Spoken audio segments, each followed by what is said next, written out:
Hi. Usually I start these off by asking people what their name is and what they do, but I'm not sure in this case it's necessary.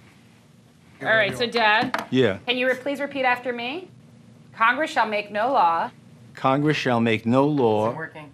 I can memorize in 5 minutes. Let's see if you can.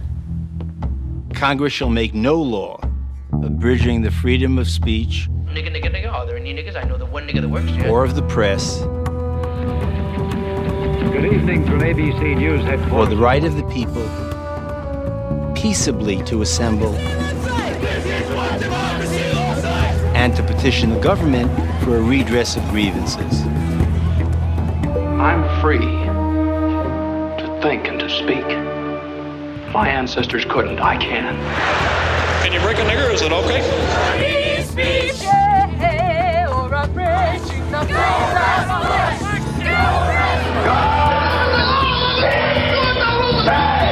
And all I could think of was shit, piss, fuck, cunt, cocksucker, motherfucker, and tits.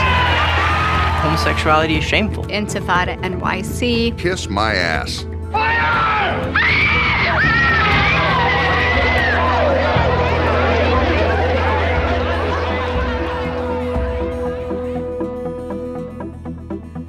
The whole concept of Congress shall make no laws abridging free speech is brilliant. I think it's the cornerstone of democracy. Without it, you don't have a democracy.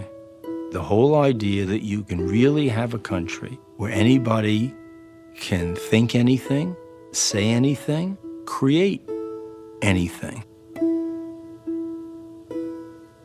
I think the whole idea of creating a country like that over 200 years ago it's a miracle. It is a miracle. I'm not the only interpreter and defender of this miracle. I'm just the one who happens to be your father. There are many others before and will come after me who've had their lives crushed, destroyed, they've been jailed, they've lost their jobs, people who believe that without free speech, you don't have a free society. So this is something that is very sacred, it wasn't just handed to us. We have developed this. The founding generation gave us the structure and gave us the words that have stood the test of time. Congress shall make no law. Isn't it so simple? Well, the First Amendment says Congress shall make no laws respecting the freedom of speech. But Congress makes lots of laws respecting the freedom of speech, so we're balancing here. Battles over free speech go back to the very beginning of our nation. It's not that in 1791 the First Amendment was ratified and then since then everyone has enjoyed freedom of speech. That is certainly not the case. Now, wars are often a moment in our history when the government feels it necessary or desirable to limit freedom of speech. Our country is a battlefield in the first war of the 21st century.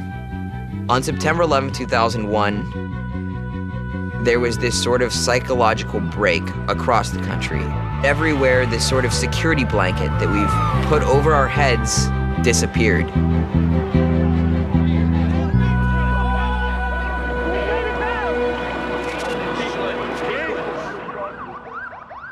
When our nation is gripped by fear, our government often responds by attacking our fundamental liberties. The greatest danger to civil liberties is another attack, so that civil libertarians should support effective security measures that would reduce the likelihood of an attack. Oh yeah, look, if Washington gets blown up by a nuclear bomb, forget about civil liberties, right? Sometimes the bomb might explode without any warning. Then the first thing we would know about it would be the flash.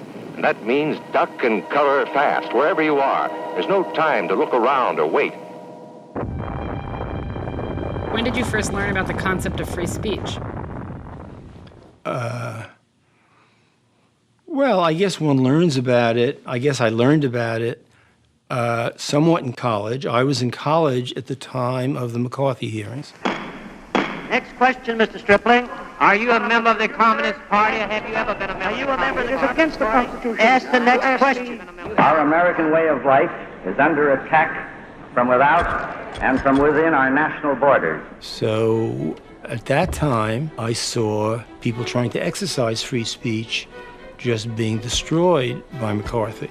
I was not that political. I remember watching Joseph Welch, who was the lawyer who stood up to McCarthy. I remember that very clearly. Have you no sense of decency, sir, at long last? Have you left no sense of decency? I know this hurts you, Mr. Welch. I'll say it hurts. Mr. Chairman, as a point of personal privilege, I'd like to finish this. Senator, I think it hurts you too, sir. By the time I got to the Army, the instance in the Army where they tried to court-martial me for something that I allegedly said, I think just made me think about free speech a great deal.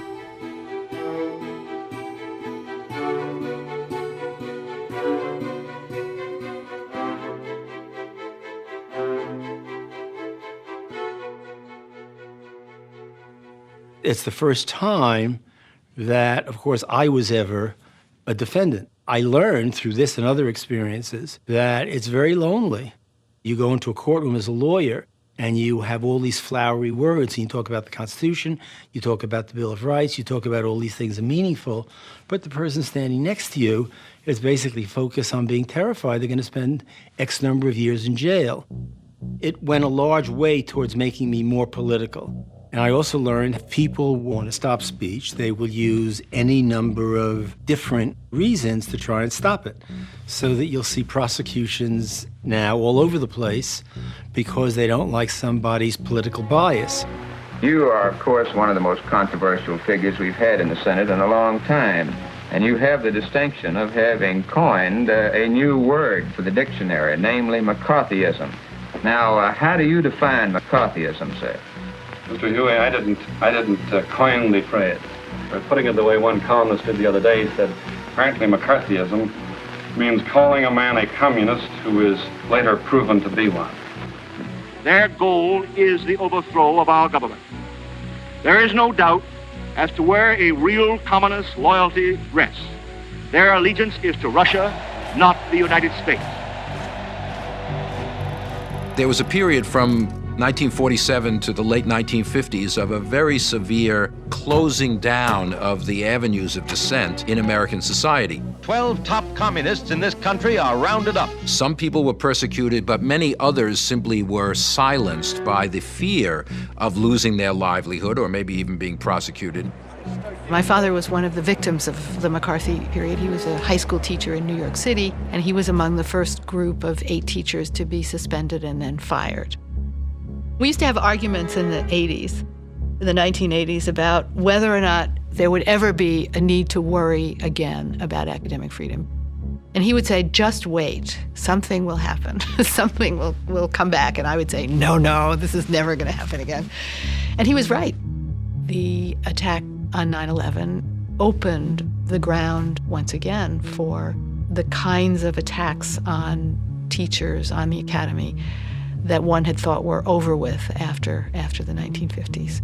But in the war on terror, I think what's interesting is the attacks on free speech have tended not to come from the government so much as from private, self-proclaimed patriotic organizations who try to monitor what's being taught at universities or monitor what people are saying. People are not being thrown in jail for what they say, but academic freedom is under attack today.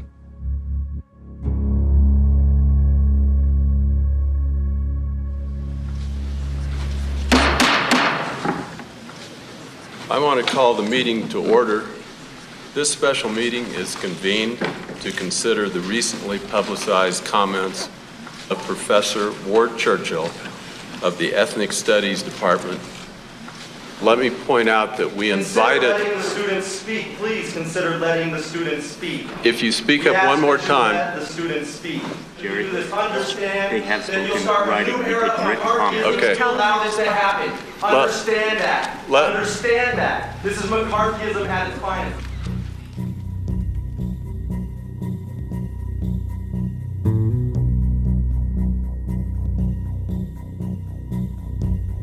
On 9/11 itself, I had been asked to write an op-ed try to make sense of this to be posted the next day. So I had already written on 9/11, what might the motive have been? Before the buildings were down, all three major cable news channels, I was flipping back and forth between them, and they're all saying exactly the same thing, that this is a senseless act. How would they know? Why are they jumping? And the second thing that struck me was they were, at the time, talking about there might be in the World Trade Center itself as many as 17,000 people. They were all, on all three channels, being continuously pronounced innocent. So if you attack America, by definition, there could be no reason for it. And if you're an American, you are by definition innocent. Evil has found us. I'm sorry to say, when President Bush said that last night, that evil has done this. That's what it is. Once you've started with the Iraqi children and the Palestinian situation, you can run a string, as I did, all the way back to the Dutch playing kickball with the heads of the Wappinger Indians, okay, in New Amsterdam, in roughly the location of the World Trade Center. That's an unbroken chain. So I stopped talking about the actual perpetrators.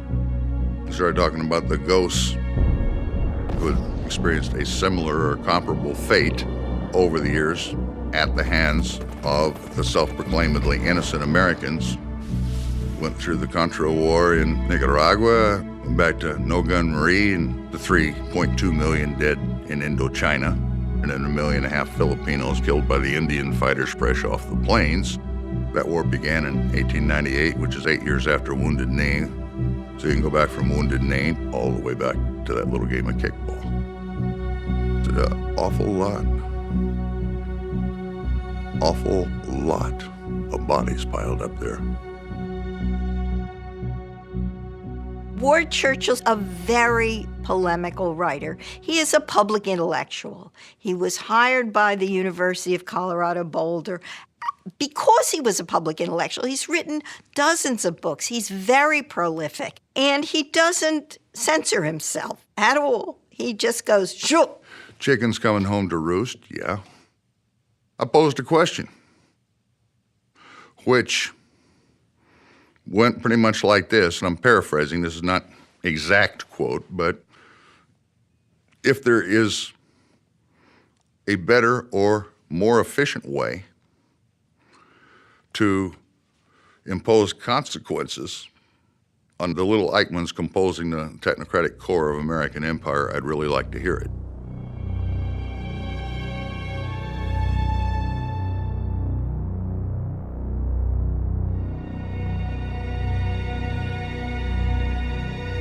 It was in the dark hole of cybernetic oblivion and sat there for 3 years until somebody dug it back up. Now, these are people associated with the political right. They're organized into groups. One of the big ones is the American Council of Trustees and Alumni.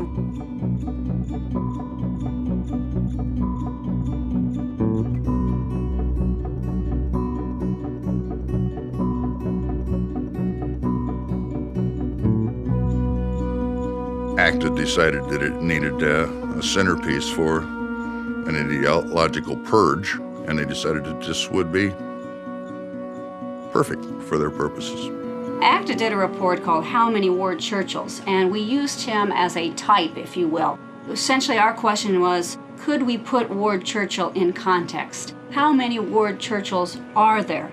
And we concluded he is not alone, he's quite common.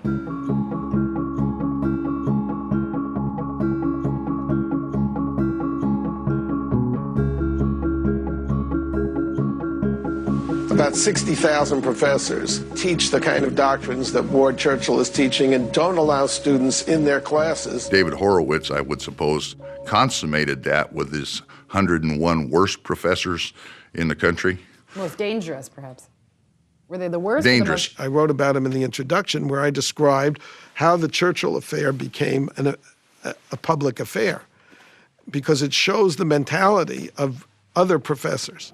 David Horowitz is trying to get state lawmakers to pass laws protecting conservative students. He also happens to be the author of Indoctrination, the left's war against academic freedom. As an outsider to the university, All I can do is be a catalyst. Every time somebody lists me as a danger professor, I get dozens of emails by patriots all around the country accusing me of every single thing. The temptation when something like that happens, and this is where freedom of speech comes in, is to just be quiet. I don't like what's happened to our schools because political ideologues have gotten control of the curriculum. And I mean, Horowitz doesn't exist in a vacuum. He speaks for a substantial portion of America. The O'Reilly Factor is on tonight. Ward Churchill says it again. After our report on Friday, Professor, all hell is breaking loose across the country. Ward Churchill, go! My count, he ran 40 segments. The tenured Tonto. Focusing on me, often the lead segment, 41 consecutive nights of his program. Can he be tried for either treason or sedition? If the Academy cannot sustain public confidence, then regrettably it will find legislators who are interested in intervening. If he wants to stand on the west steps of the Capitol, say what he wants to say, let him do that, but not as a professor of the University of Colorado. So what the university did under enormous political pressure was to convene a special investigation. A thorough examination of Professor Churchill's writings, speeches, tape recordings, and other works. Because if they could find that he was guilty of research misconduct, then they could get rid of him, not because of what he said, but because the fact that he was professionally disqualified. What was said was going through every line he's ever published and every word he's ever publicly spoken insofar as it was recorded and we can get our hands on it. Every word. Good morning. Good morning. I feel like I just won the Daytona 500 or something. We are at an historical crossroads with this kind of decision, because you will do irreparable damage to free speech and academic freedom if you fire Ward Churchill based on these trumped-up charges. Today, I issue to Professor Churchill a notice of intent to dismiss him from his faculty position at the University of Colorado Boulder.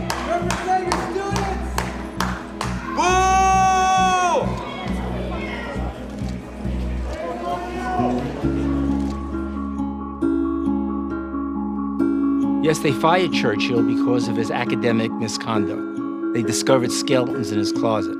I think the real reason was because of the speeches he made concerning 9/11. Very often in free speech, what happens is they use one reason to justify convicting or arresting somebody or prosecuting somebody, while really the truth is it's his free speech that's being punished. I don't feel happy about that case at all, or even maybe about my own position in the case. But when I read the report, I found it extremely difficult to imagine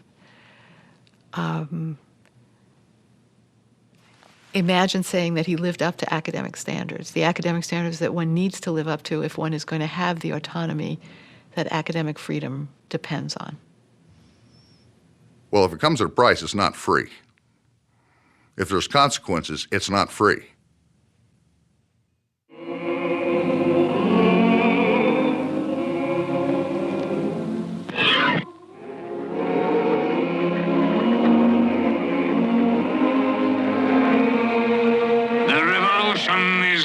Complete. We have no more use for that song. Singing it is now forbidden, under penalty of death.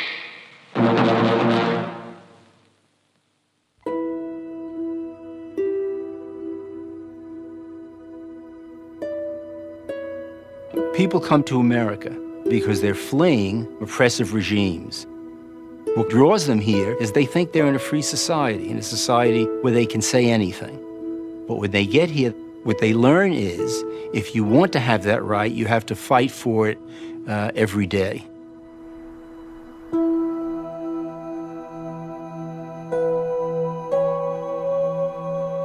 I'm Debbie Almontasser, and my family came from Yemen. I came to the United States at age 3 to upstate Buffalo. When I arrived, it was in the winter. The next morning, I woke up before my parents, looked out of the window, and There was white everywhere, and I started to scream all over the house, wake up, there's sugar everywhere. And my dad woke up and he was just laughing, and he's like, it's not sugar, honey. And I'm like, no, it's sugar. This is America. This is where you get everything you want, the place that you can have all your dreams.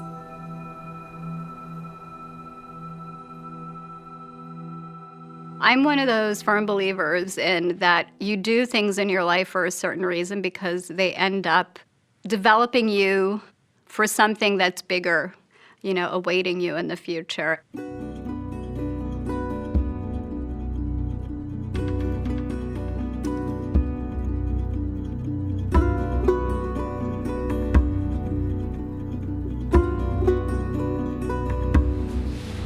Khalil Gibran was an idea that came forward through our new small schools movement in developing a dual language program for students to learn Arabic, but also for Arabic students who may be new to the country to learn English as well. And we felt this was extremely important, and so we provided a lot of support to make that dream a reality. I guess I met Debbie initially through interfaith work after September 11th. In a very real sense, Debbie is not a political person. She doesn't have grand political agendas. She's about simple things like cooperation and respect.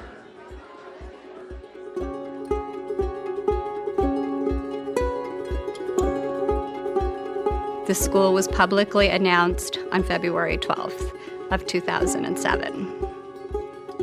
The excitement that I felt was like a mother who is awaiting, her child to be born. As soon as it was announced publicly, a number of far right-wing groups got into overdrive about it. There were numerous pieces written in the New York Sun. One of their writers is Daniel Pipes. My initial reaction, as expressed in a weblog entry, was a great idea in principle, but let's be worried about what it might mean in fact. Daniel Pipes is a right-wing ideologue with a think tank based in Philadelphia who puts forward a consistent anti-Arab, anti-Muslim perspective through a number of media outlets that interview him and give him a space to speak out. Intense Arabic instruction tends to go with an agenda, a political and religious agenda. More broadly, I think it's good for everyone, Muslim and non-Muslim, to acknowledge that there is a problem having to do with Islam. Why is it that in this city, I've had to sue to get a nativity scene put in the classroom? The Muslims just got off the plane, and they've got an opportunity to put up their religious symbol. There's a whole bunch of people who are trying to portray this as a religious school. It's not. Period. End of discussion. Our dual language Chinese school, in that school, they have the same math, all the other things, and that'll be true at Khalil Gibran. My name is Pamela Hall. I'm a member of Stop the Madrasa. Yes, Stop the Madrasa Coalition.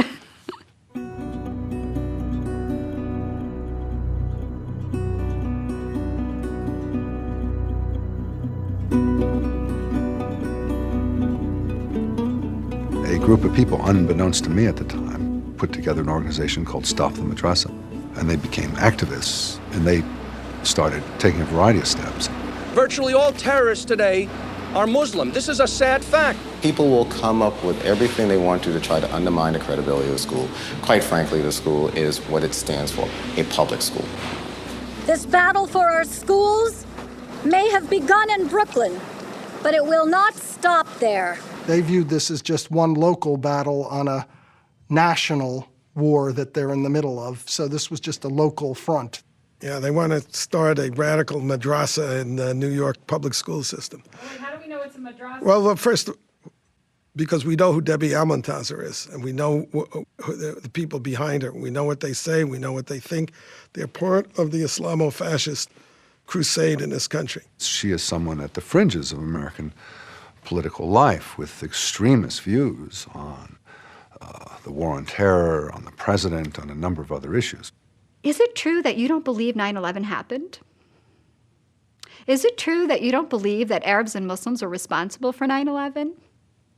Is it true that you're going to be teaching Sharia law at the school? Is it true that you're going to be segregating the boys from the girls and leading Islamic prayers? And as the old adage goes, you repeat a lie enough and it either becomes a truth or looks like a truth. Let's start with the principal. I read an article where she would not answer the question if Arabs were responsible for 9/11.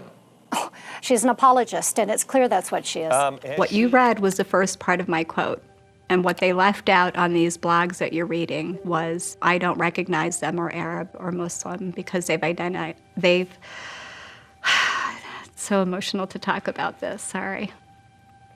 They hijacked my identity and my religion for their acts. The one that I would say that deeply, deeply hurts me is the one, is it true that you don't believe 9/11 happened? I was here on 9/11 in New York City. My son, a National Guardsman, was activated on 9/11 to go and serve his country at Ground Zero for 6 months. So for people to say to me that you don't believe it happened is quite, just crushing. And for people to make those judgments based on the fact that I'm Arab and Muslim is just really, really sad. The area that they were most effective in was reaching out to their ideological allies in the media, who picked up this story and banged the drum about it consistently from day one. She received an award from the Council on American Islamic Relations, the most prominent Islamist group in the United States.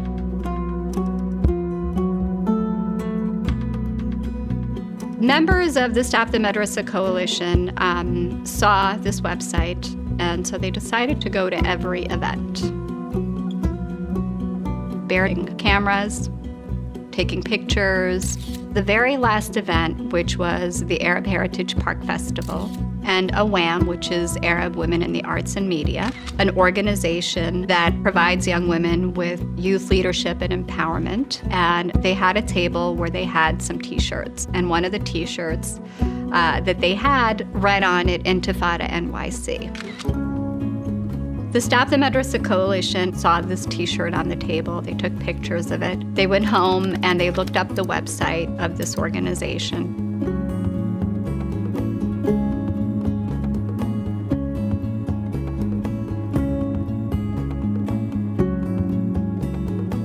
Days later, they put together a press release, which they sent out to the entire country, basically stating that I am responsible for a t-shirt that read Intifada NYC and that I have absolutely no right to be a principal of a school when I am affiliated with an organization and a t-shirt that is promoting violence.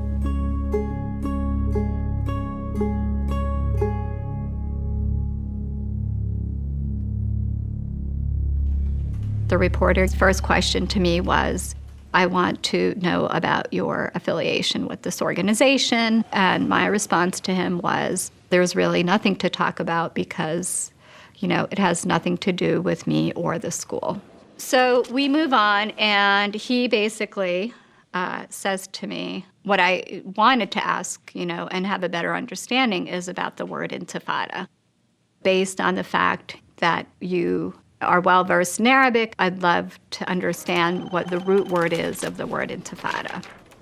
My response to him was, as a reporter, this is something that you should have already done your homework on rather than asking me this question. And his response was, yeah, of course I've done my research, but, just wanted to have a better understanding of the root word, its origin.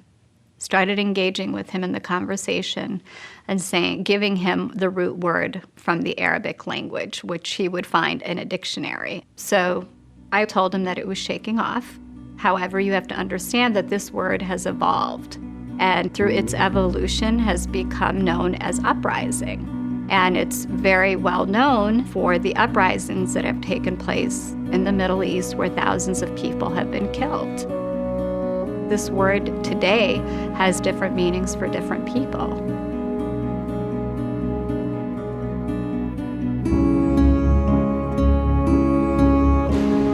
I was on the whole page in the New York Post, and The headline read, "Principal Revolting." On the right side, they had pictures of the T-shirts, and below it said, "Principal Defending T-shirts."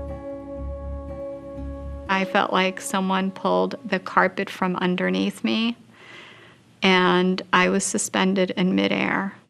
If you read the Post story, you might conclude that she was in favor of violence in Palestine and that she supported the girls who were walking around with those T-shirts, and therefore she was in favor of violence.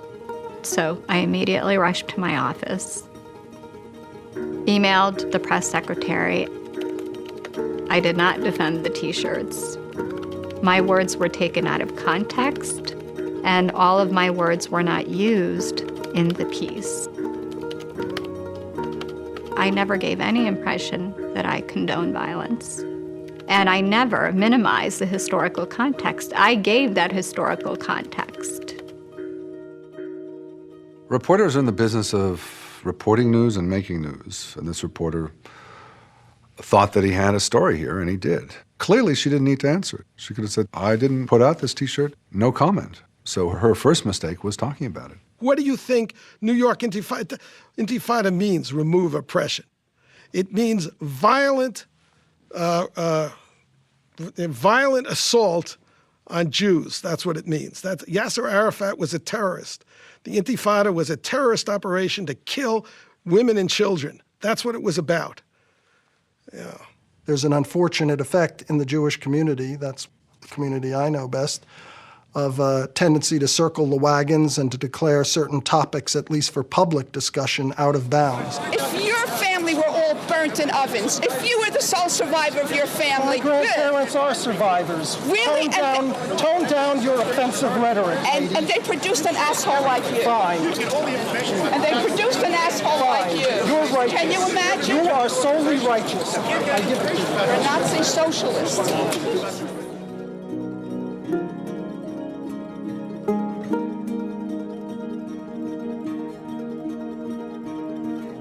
I was called to see whether or not she had a claim for libel. And I went through all the papers, and she does not have a claim of libel. So, yes, everything that they said there is protected. So they can essentially assassinate somebody's character that way, and there's Right. no real legal repercussion. Right, No legal remedy. right. And is that okay? Under the law, it's okay.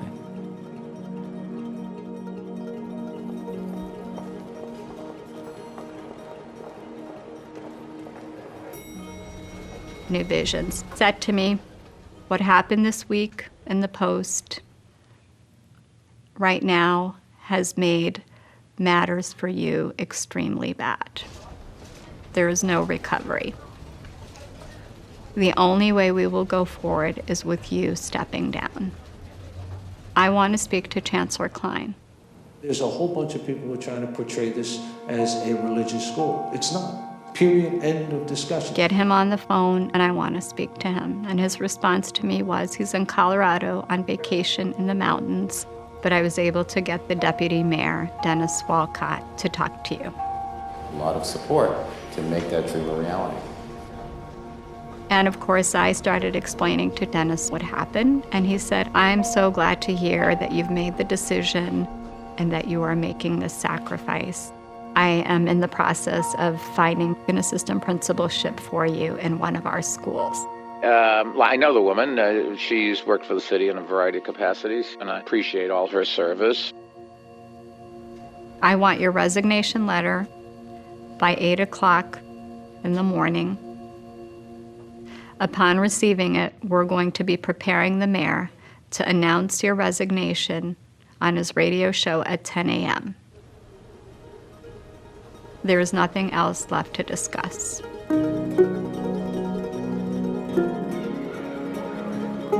Principal resigned today. Did she? Yep. But I think she felt that she had become the focus of rather than having the school to focus. And so today she submitted her resignation, which is nice of her to do.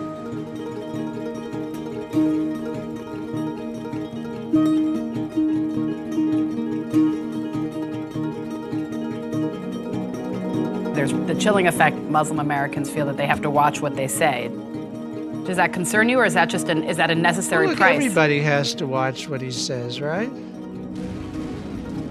If you're in a situation where there's some threat to the country, and then you have people who are the same ethnicity as the threateners, yes, of course they're going to be careful in what they say because they don't want to be confused with the enemy, right? She said something a couple days ago. She got a question. She's not all that media savvy, maybe, and she tried to explain a word rather than just condemn. No, she's certainly not a terrorist.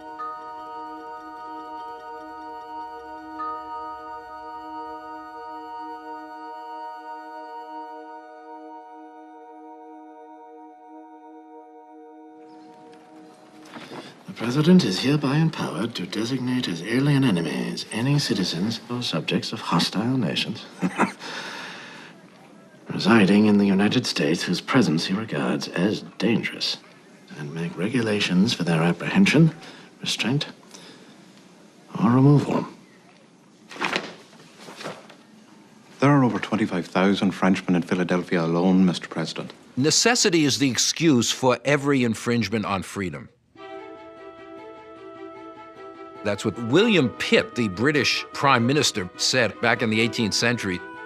Governments are always claiming that, especially in times of crisis, that freedom is an inconvenience. Freedom of speech is dangerous.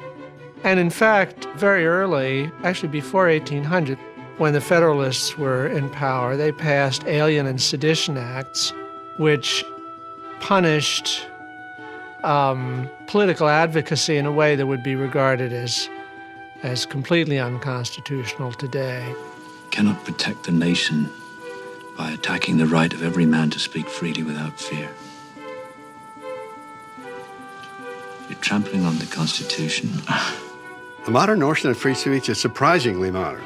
The first series of free speech cases were really in the context of the suppression of speech, mostly of socialists, sometimes of anarchists, around the time of World War I.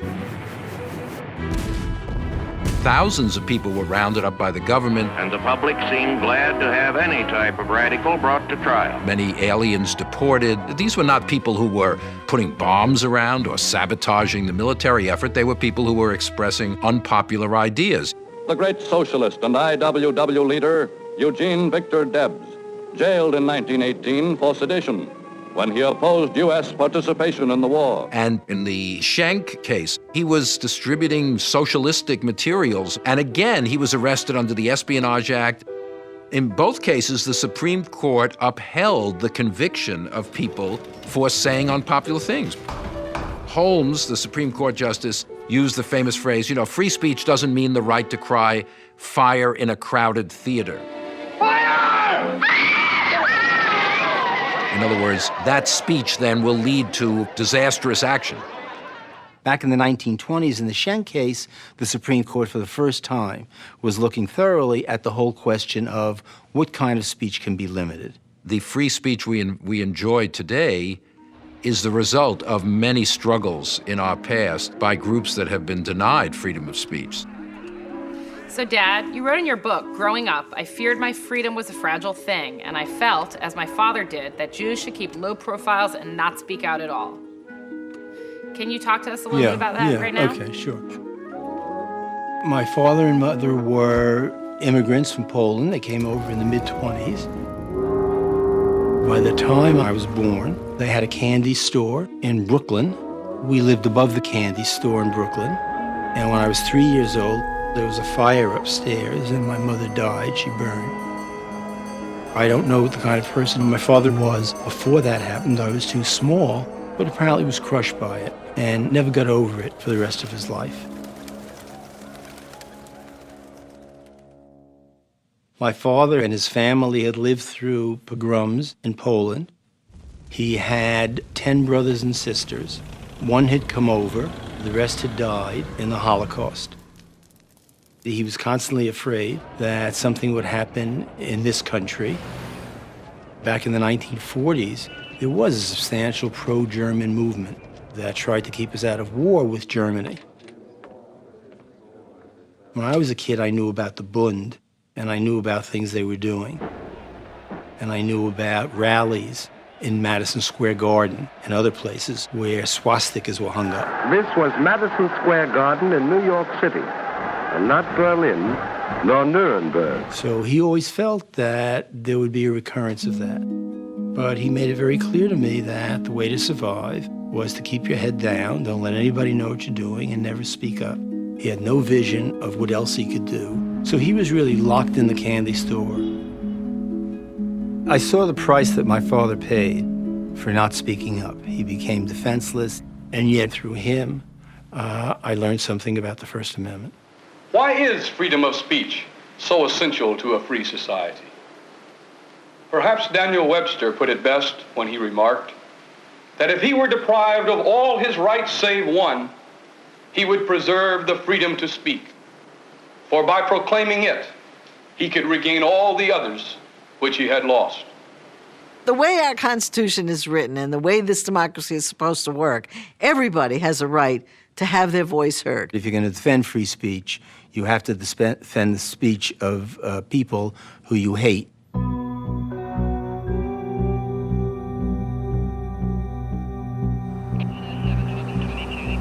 Nazis from Chicago have been wanting to march through Skokie, Illinois for several years.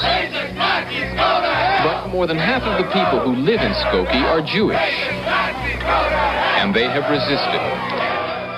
And the Nazis were going to march in the streets of Skokie because they knew it would draw a great deal of attention, and they knew that the Jews of Skokie would be very, very upset about it. And the town of Skokie got an injunction against the Nazis marching there. If necessary, take the lead in a fight to see that Nazism never raises its head again. There was a great deal of infighting at the ACLU as to whether or not the ACLU should take the case. The ACLU has a substantial Jewish constituency, and I think it's fair to say that a large percentage of the Jewish constituency thought it was the wrong case to take. I felt that the ACLU should take the case. What I did basically, the case was handled by the Roger Baldwin Foundation. I had previously been the head of that foundation. I was clearly interested in the issues, and I went around the country talking about the Skokie case. I spoke at synagogues, I spoke at schools, in an attempt to talk about the issues in the way that I spoke about them now. And I have never spoken about issues that drew so much hostility. People saying, because of you, people wind up in ovens, crematoriums, all kinds of inconceivable threats. We used to get calls at 2 a.m, and it was just a horrendous experience. It's amazing how many people in this country think they should kill people who don't agree with them. It's amazing, really. And these are people who claim they're defending liberty. Death to the Nazis! Power, power, power to the workers! In this situation, I can understand how the Jews of Skokie would be upset. When I told my father about the case, told him what I was doing, he was horrified. The moral principle is that the Constitution has been upheld, and that freedom is not just a nebulous concept on paper, but freedom, in fact, exists for those who are willing to fight for it. Did you ever feel like you were being used to an end that was hateful to you? I'm being used to an end that's hateful to me, but I'm also being used to an end that's important to me. Nothing's riding on this except the First Amendment of the Constitution, freedom of the press, and maybe the future of the country. The question is, can you say that homosexuality is wrong in a public school?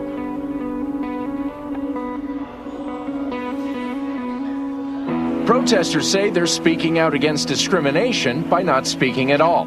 It was a school-wide event, the Day of Silence. And the point of that day was to say that sexual freedom is great. And obviously, that's what the school was putting forth, because there was no, day of marriage or something like that at all, ever. The story really starts the night before. I was reading a portion of scripture when Paul's talking about the need for the church leaders not to hide the truth.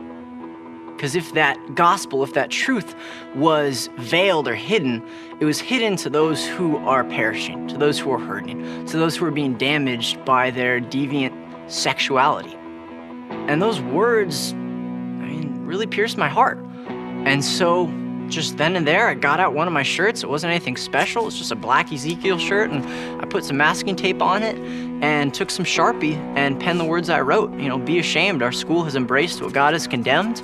And on the back, an excerpt from Romans 1:27 that says homosexuality is shameful. Just to put the truth out there.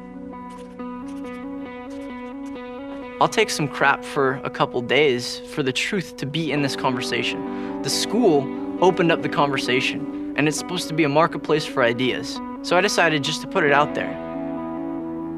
And I had no idea that I would be suspended, threatened with expulsion, and questioned by an armed sheriff. That's just not what I thought the day had in store for me. My teachers saw the shirt and basically said, hey, you can't have that. You either need to remove the tape from the shirt or you can go talk to one of the administrators. And I asked him why, and he said, you just either need to go to the office or take the tape off. So the teacher's first thought was, this is disrupting the teaching process that I'm engaged in. I need to remove the T-shirt. Then she thought about it for a moment and concluded that it went farther than just disruption, that it actually violated the rights of others. What marginalizes me, especially that type of language, due to the fact that you're telling me my lifestyle and who I am as a person is inferior to yours. And they said, look, Chase, you just can't wear this here. You can't do that. You can't, retain your rights of free speech in this way. It's offensive. Since when has speech that is merely offensive been censored on that basis alone? At the end of the day, when you look at it as a culture, especially with the gay youth culture, you look at the suicide rate. And that really says it all. When you've got such a high suicide rate with gay teens in America today, obviously they are feeling marginalized and they are feeling like they're less than.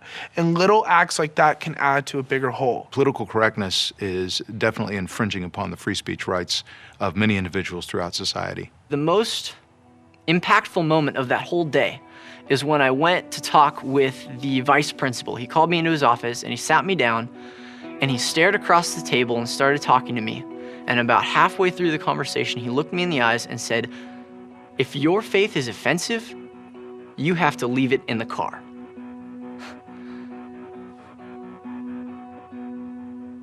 I couldn't believe what I was hearing. If my faith was offensive, are we in the United States?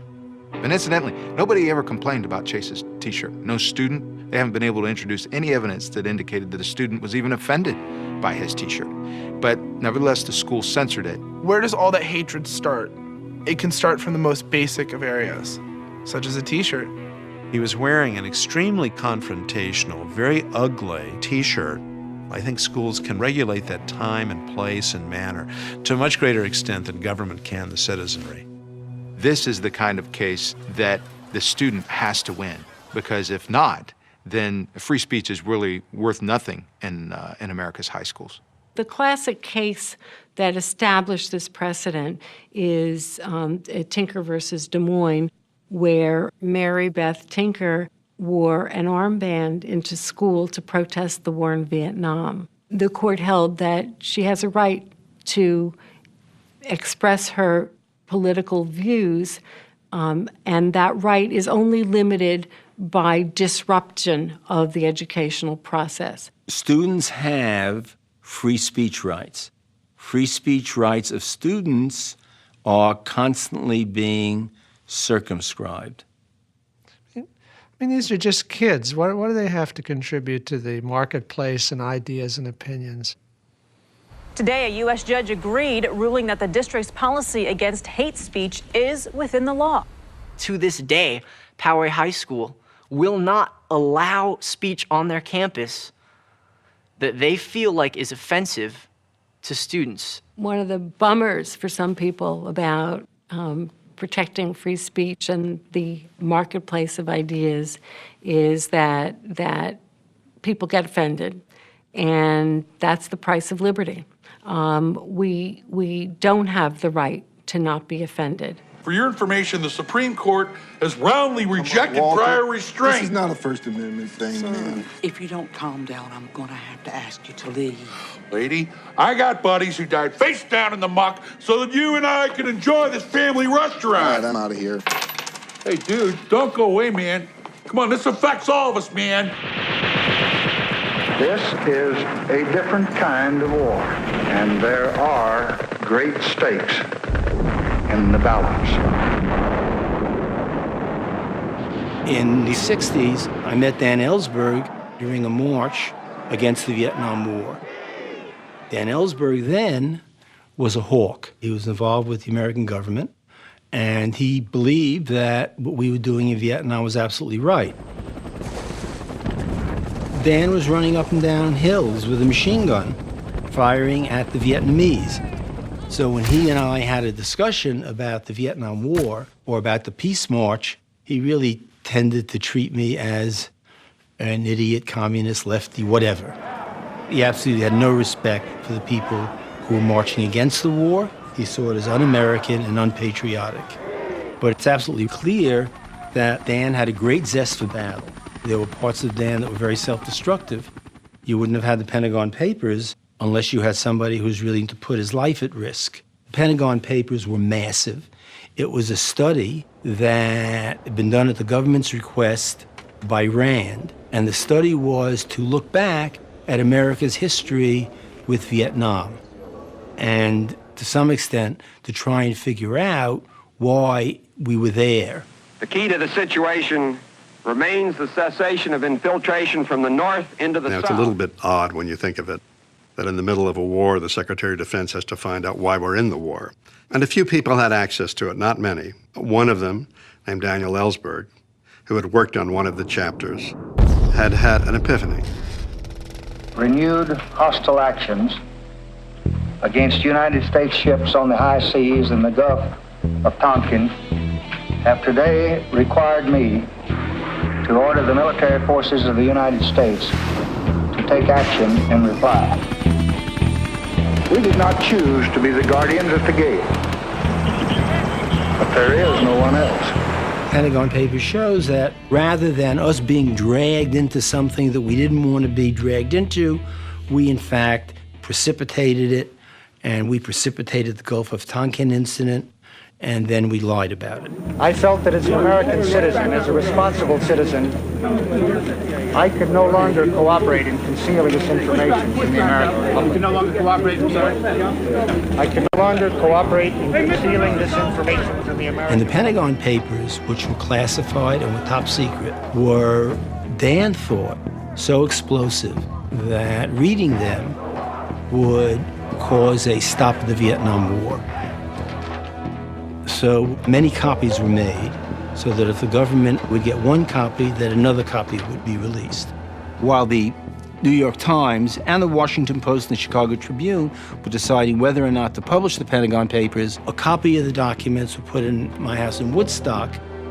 The FBI would occasionally stop by Woodstock. They'd be standing outside in a car, parked on the hill. And also, I believe that we had our phones tapped. I knew that it was these were classified documents. It was no joke. There was a great deal of concern on behalf of everybody as to exactly what they would charge you with. If it in fact turned out that there was stuff there that would damage American troops, which is what we knew the government would claim, I could have faced the same penalties as Dan because I was involved in it. So I realized I was placing myself in some danger, just starting a family. Dad, you had kids at the time. You had us. Were you concerned about not being there for us? I never took those two things and put them one against the other. Clearly, if I had not been there for 99 years, I would not have been there for my children. But I think that the act that was done would form some kind of a bond. One Saturday evening, we saw the early edition of the Times. It was going to come out Sunday. And there it was on the front page, the Pentagon Papers. I was astonished. Neither Dan nor I knew that the Times was going to publish those papers. And the reason the Times didn't tell anybody was they were afraid if anybody knew, somehow the government would learn and stop it. Good evening. At this moment, we are awaiting a decision by the Supreme Court of the United States on one of the most fundamental questions ever to come before the court. The Times' lawyers told them that they would not represent them in that matter. So the Times found themselves, as one writer later put it, like a vicar found in a house of ill repute at midnight without lawyers. And they asked me, and they asked a professor of mine from Yale Law School, Alexander Bickel, who would become chief counsel in the case.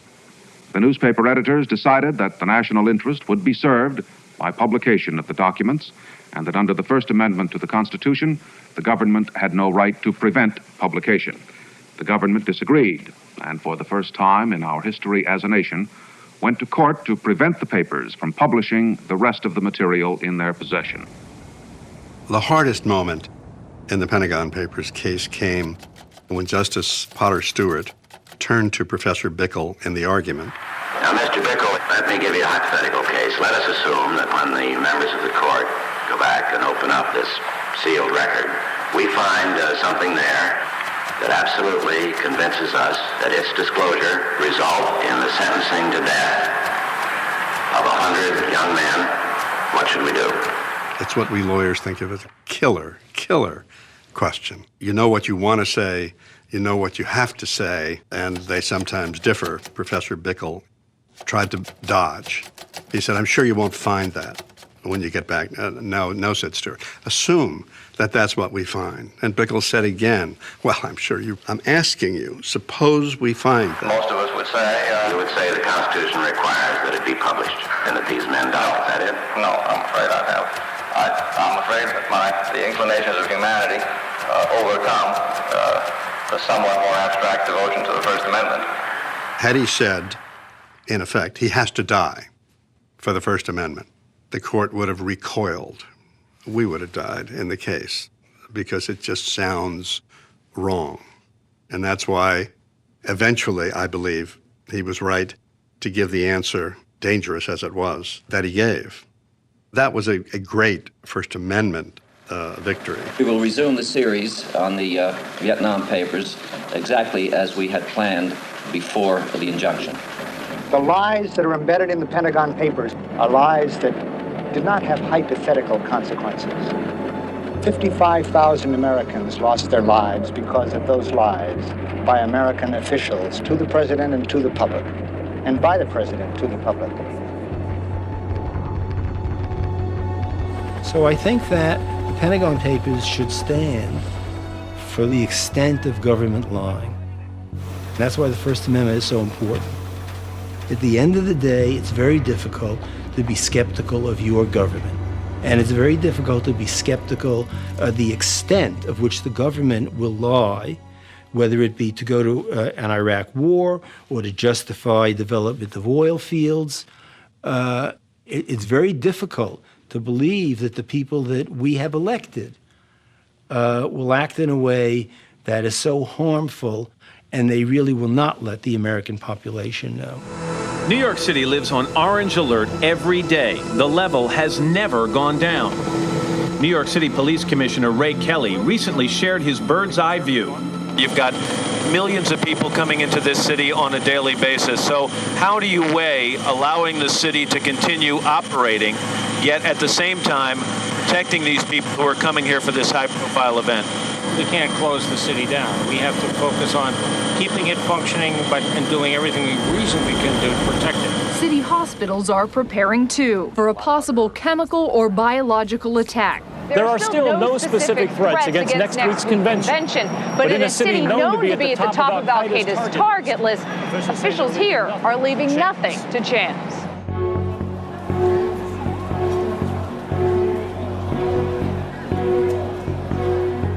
A political political convention is like nothing else in American politics. It's the time when everybody comes out.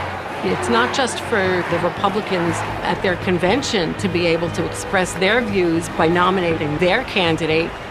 It's for all Americans to be able to voice their opinions about what's going on in our country and the policies of the day. And when the policies are controversial, well, that's when people take to the streets. The Republicans are coming! Security teams are also bracing for thousands of protests. And it just built and built and built. The protesters were coming. Be careful, the protesters was coming in. Stay out of Manhattan. We have enough officers where if people are breaking the law, we're going to take action. I am present at the multiple demonstrations of civil disobedience. It's August 31st at the RNC. I'll be turning this camera off now and putting it back on upon my will. I ask your cooperation so that everybody has a safe march. Okay, thank you.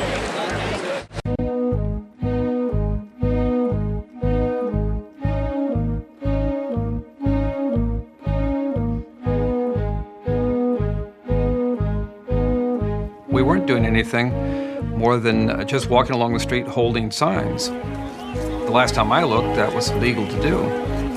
Our march lasted about 5 minutes before it was stopped by the police. Suddenly, all these bicycle police came in and other police. Arrest teams behind! Arrest teams behind! Close it off all the way down to the front! People in our group were saying, oh, we're under arrest. And I was like, oh, this is not possible. You know, we've only just started. It's been 5 minutes. Bicycle officers, hold your positions until relieved by foot cops. Foot cops, forming in back. And they were called in to surround us with this orange netting, which we had never seen before, like construction site orange plastic netting. This is the first time anybody had ever seen them do this, and they used it several times during the week. The police just swept the sidewalk. Everybody stay away. I'm asking to get out to know where we get out. Why can't I go? I want to get out. I want to get out. I'd like to get out. I want to get out.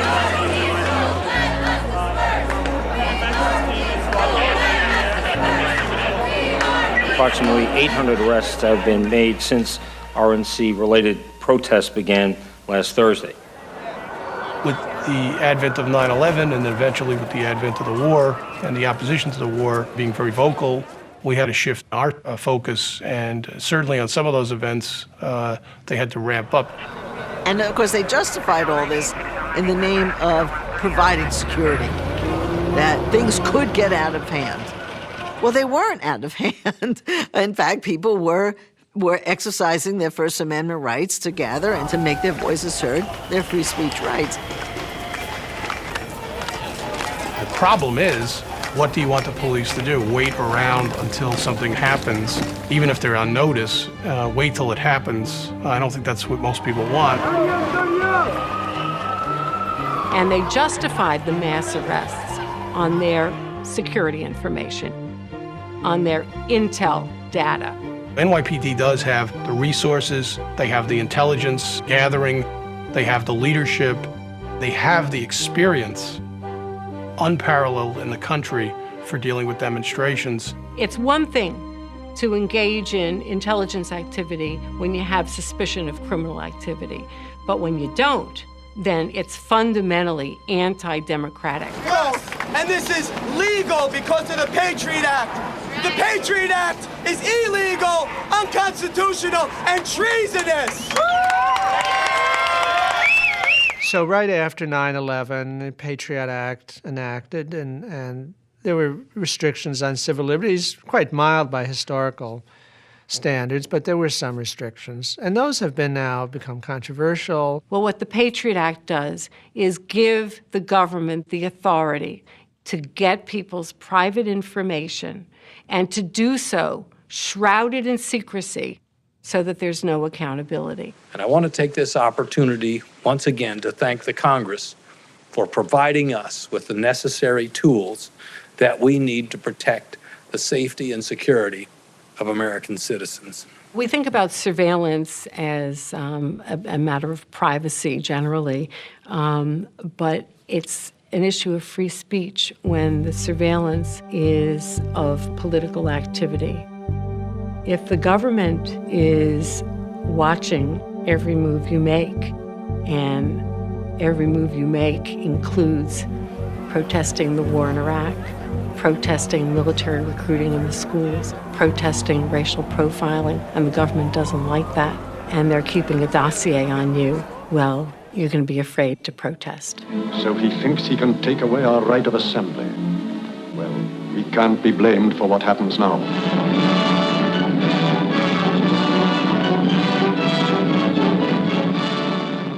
Clearly, when they wrote the Constitution, they didn't think of the new surveillance methods. They didn't think of the fact that on a satellite, you could look into somebody's backyard. They didn't think of all these phone tapping situations. They couldn't imagine any of this stuff. I've been able to find out that we have had police infiltrators in our group and government infiltrators to find out what we were doing and an attempt to disrupt what was going on.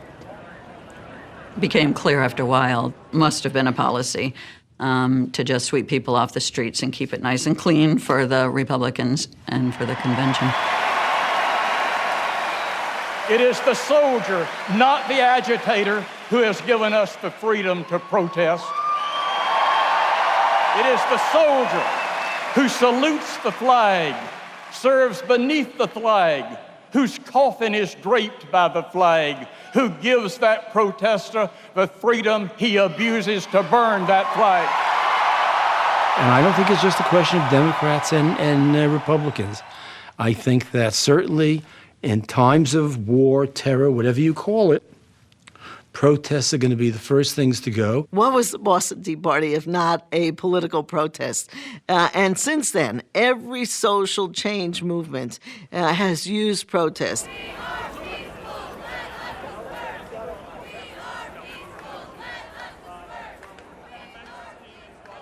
What we are learning in the course of these lawsuits is that everybody who was arrested was fingerprinted. All those prints were sent on to the federal government.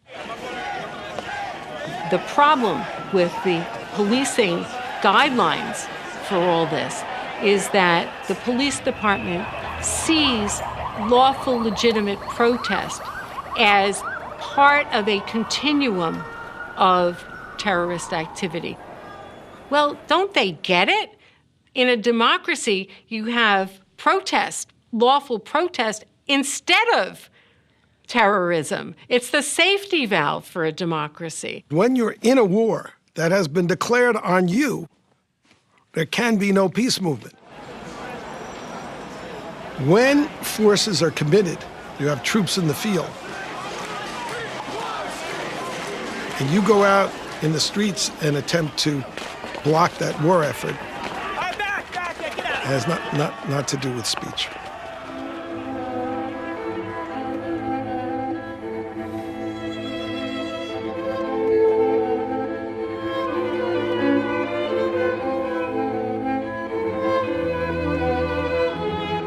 It is hard to see how at any point in American history, whether it's the Civil War, World War I, the Cold War, or the War on Terror, it's hard to see that these infringements on the right to dissent, the infringements on basic civil liberties, actually have any military value whatsoever. Does anybody think that Germany would have won World War I if Eugene Debs had been allowed to speak in the United States? Or is it really the case that we can't allow people basic civil liberties, the right to a trial, the right to see the evidence against them, because otherwise Osama bin Laden is going to take over the world?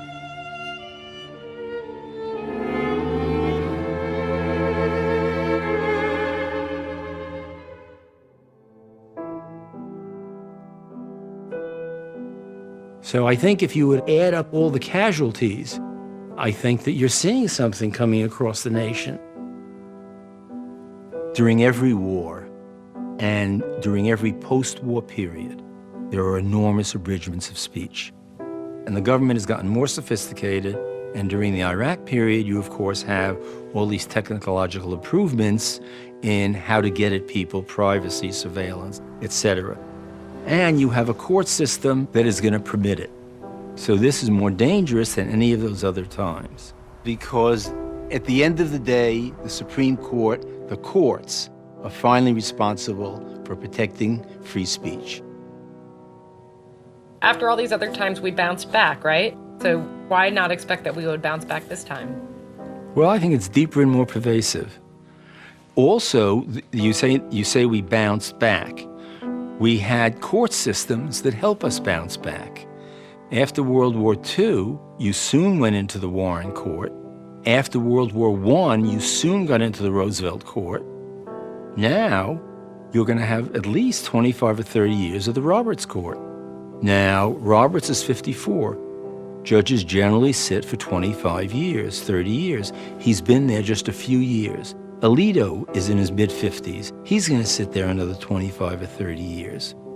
You have Thomas, Scalia, and Kennedy. So even with the new Obama appointees, you have a nucleus of a court that is going to be conservative controlled for at least the next 25 years. Nothing like that has ever happened before. So that's what the court's going to be. It's going to be locked.